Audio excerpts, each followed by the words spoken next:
Thank you, Mr Deputy Speaker. Can I start by to my honourable friend for Cumbernauld and Kilsyth by correcting the member for Leeds North West that it was the Labour government that introduced the welfare state and not the Liberal government. I'm damn sure there wasn't a Liberal government after the war. But I heard the Secretary of State this morning on Radio 5 Live defending the bill, and he made two important comments. The first was that the government had underestimated the size and scale of the economic problems that the country faced, and the second was that the proposal to cap benefits was based on fairness.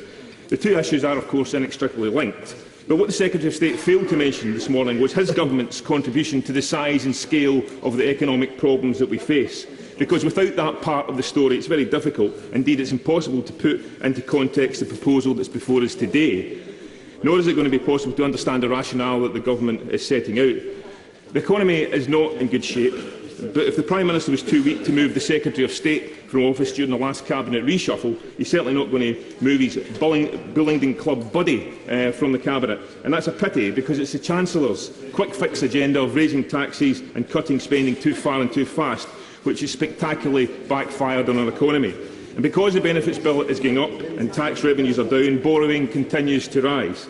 The Secretary of State should listen to this and might learn something, because we hear a lot about the great work that you've done in reducing the structural deficit, but, Mr Speaker, very rarely do we hear anything about the debt, and a perfunctory look at the numbers will tell you why. Because the government claims it's clipped the structural deficit by £37.5 billion, but the government also has increased borrowing by £212 billion since it was elected.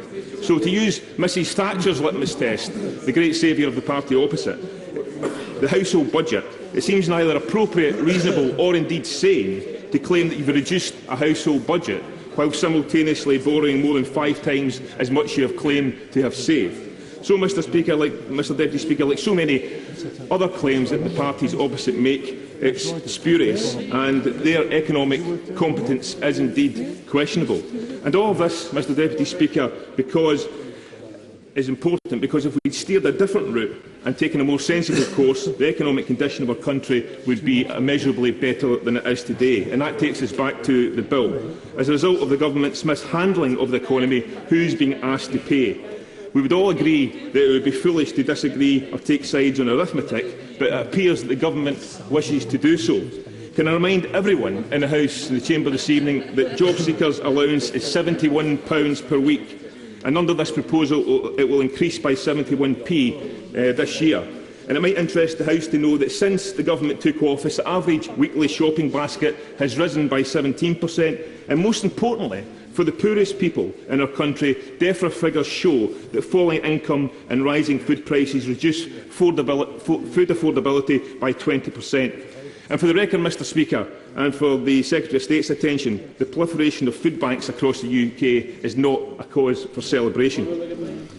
Increases in prices have the ability, or at least the potential ability, to be absorbed by working household budgets, but while this side of the House doesn't deny that times are tough for everybody in the economic circumstances, to suggest there is a level playing field between someone even earning the minimum wage and someone receiving £71 per week in benefit is an utter fallacy.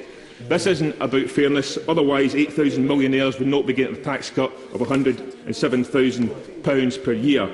Mr Deputy Speaker, the Secretary of State's halo has fallen and crashed to the floor, and this is a bill which sadly shows Conservative politics in truth, which sees nothing wrong in difficult times in helping the rich in our country at the expense of the poorest people.